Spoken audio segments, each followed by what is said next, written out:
दोस्तों आज की वीडियो काफी मजेदार और इन्फॉर्मेशन से भरपूर होने वाली है और मैं इस वीडियो में बताऊंगा क्या सच में आपको बीएसएनएल का सिम पोर्ट करवाना चाहिए या फिर नहीं, या फिर नया सिम लेना चाहिए या फिर नहीं।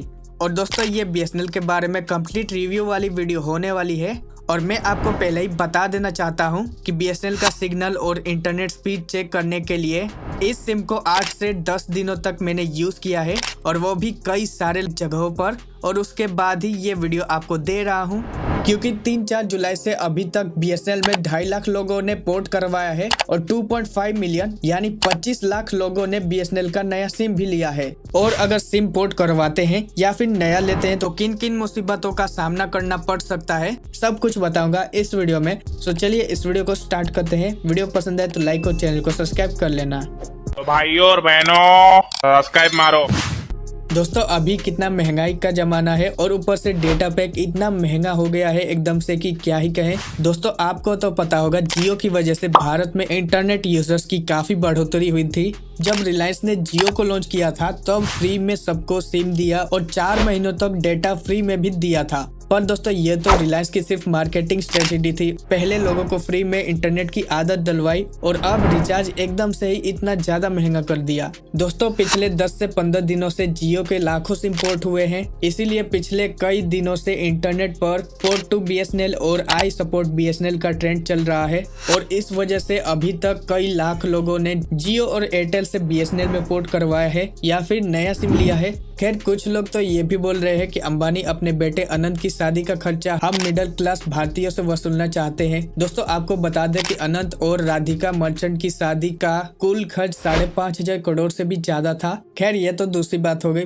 लेकिन एकदम से रिचार्ज इतना महंगा नहीं बढ़ाना चाहिए था। अगर धीरे धीरे रिचार्ज बढ़ाते तो ज्यादा क्रेज नहीं बढ़ता लोगों का बीएसएनएल में सिम पोर्ट करवाने का। पर अभी बीएसएनएल में जो पोर्ट करवा रहे हैं उनको काफी मुसीबतों का सामना भी करना पड़ रहा है। दोस्तों मैंने भी 2-3 साल पहले बीएसएनएल का सिम लिया था, पर उस वक्त बीएसएनएल प्रॉपर 3G स्पीड भी प्रोवाइड नहीं कर पा रही थी और वो भी किन इलाकों में जहां पर जो बड़ी सिटी होती थी और सिटी के आसपास वाले इलाकों में, और बीएसएनएल की इंटरनेट स्पीड बहुत ही घटिया हुआ करती थी। खैर क्योंकि तब बीएसएनएल के टावर काफी कम थे और बीएसएनएल अच्छी स्पीड प्रोवाइड नहीं कर पा रही थी और इसी बात से तंग आकर बीएसएनएल का सिम जो है वो मैंने जियो में पोर्ट करवा लिया था। पर दोस्तों बीएसएनएल ने पिछले 2-3 सालों में काफी ज्यादा काम किया है और अब तो टाटा ग्रुप ने भी बीएसएनएल के साथ हाथ मिला लिया है। और टाटा ग्रुप को तो आप जानते ही होंगे, टीसीएस बहुत ही बड़ी कंपनी है और दोनों के बीच 15,000 करोड़ की डील हुई है जिससे हजारों नए टावर लगाए जाएंगे ताकि जो नेटवर्क कवरेज एरिया है वो काफी बढ़ाई जा सके। दोस्तों अभी बीएसएनएल का 5G रेडी सिम जो आप देख रहे हो जो कि 4G सिम ही है। खैर दोस्तों पिछले 2 सालों में अपने 4G टावर पर काफी काम किया है और केवल 4G ही नहीं 5G पर भी काम किया है। और इन 2 सालों में बीएसएनएल पंजाब, हिमाचल, यूपी और हरियाणा जैसे बड़े राज्यों में 10,000 से भी ज्यादा नए 4G टावर्स को लगाया है टीसीएस और C-DOT के साथ मिलकर। और दोस्तों ये टावर ऐसे है कि इन्हें 2-3 महीनों के अपग्रेड करके 5G टावर में बनाया जा सकता है और जब बीएसएनएल अपने 5G सर्विस को चालू करेगा तब इसी सिम पर 5G नेटवर्क प्रोवाइड करेगा आगे चलकर। और दोस्तों पूर्व टेलीकॉम मिनिस्टर यानी अश्विनी वैष्णव जी ने कहा था कि भारत में कुल 1,12,000 जितने 4G टावर्स लगाए जाएंगे पूरे भारत भर में, जिसमें 40% से भी ज्यादा इंस्टॉलेशन हो चुका है। साथ ही दोस्तों टाटा C-DOT के साथ मिलने से टावर इंस्टॉलेशन का काम काफी तेजी से हो रहा है और आने वाले लगभग 1 साल में 60,000 जितने नए टावर्स लगाए जाएंगे। खैर दोस्तों मैंने भी बीएसएनएल के स्टोर से एक 5G रेडी सिम लिया है। दोस्तों एक बात तो पक्का है कि बीएसएनएल पर स्विच काफी लोग हो रहे हैं और दोस्तों मैंने इस सिम को सिटी के आउटवर्ड एरिया में और दूर दराज के गांव के एरिया में भी इसे यूज किया है, साथ ही बड़े बड़े बिल्डिंग के अंदर और इवन मैंने चलती ट्रेन के अंदर भी इस सिम को यूज किया है। तो चलिए इसकी स्पीड टेस्ट करते हैं। दोस्तों इसकी स्पीड बंद कमरे में कभी कभी बहुत ही खराब हो जाती थी, मुश्किल से ही कुछ लोड हो पाता था और कभी कभी तो मेरा आउटगोइंग कॉल भी नहीं लग पाता था।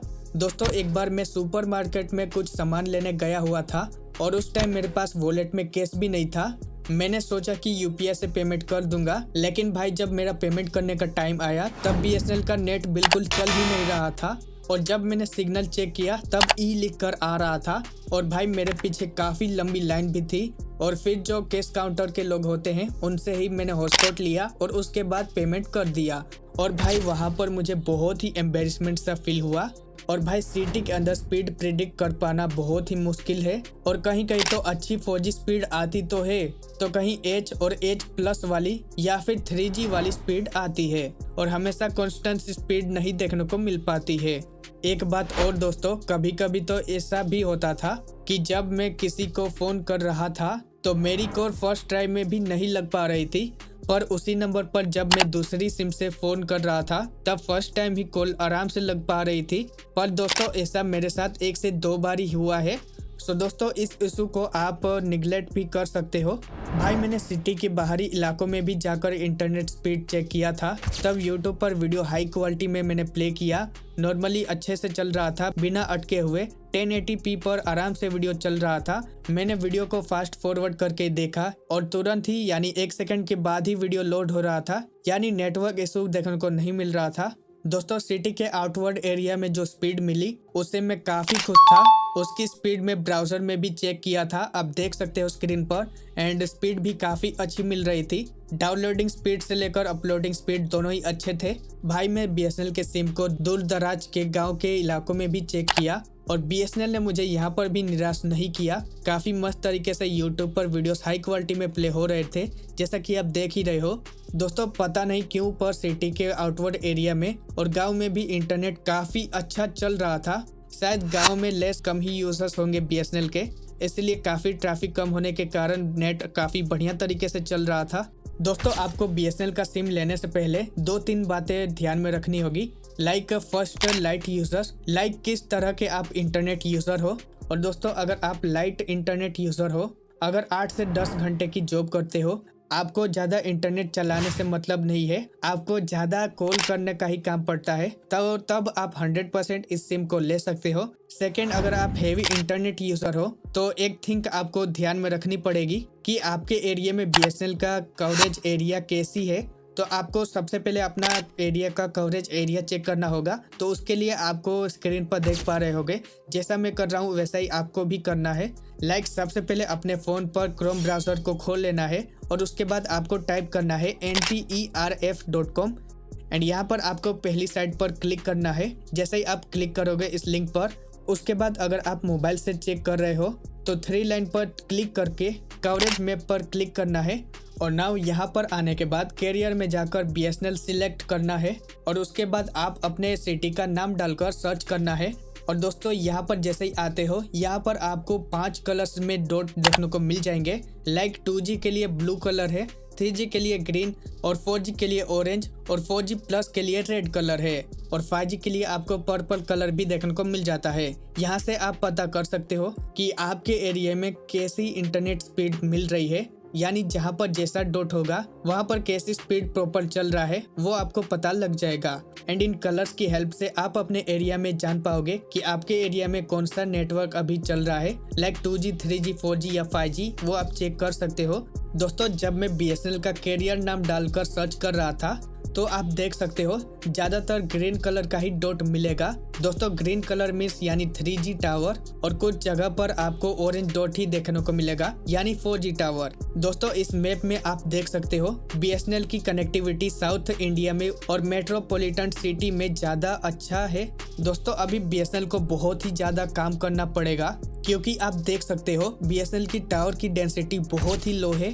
पर दोस्तों जैसे ही मैंने कैरियर में जियो डालकर सर्च किया तब भाई साहब आप देख सकते हो जियो की कनेक्टिविटी और वहाँ के पर्पल डॉट्स भी यानी 5G टावर्स भी। इसकी एक बार आप डेंसिटी देखिए कितनी हाई है, यानी पूरे भारत में ही इसके 5G टावर्स लगे हैं। सेम इसी तरह एयरटेल में भी चेक किया था, वहाँ भी काफ़ी हाई थी डेंसिटी। तब भाई आपको डिसाइड करना है कि आप किस तरह के यूजर हो, या फिर दोस्तों आप 2 से 4 महीने रुक सकते हो। जब BSNL के 4G टावर काफी अच्छी तरीके से लग जाएंगे तब आप BSNL का सिम लोगे, सो आपको कनेक्टिविटी काफी बढ़िया मिलेगी। तो दोस्तों यही थी कंप्लीट रिव्यू BSNL के बारे में, और आशा है कि आप अब डिसाइड कर पाओगे कि BSNL का सिम लेना चाहिए या फिर नहीं। एंड दोस्तों वीडियो बनाने में काफी मेहनत और टाइम लगा है, तो अगर आपको वीडियो पसंद आया या फिर अच्छा लगा तो इस वीडियो को लाइक करना जरूर और चैनल को सब्सक्राइब भी करना, क्योंकि इससे हमें ऐसे ही वीडियो बनाने में काफी मोटिवेशन मिलती है।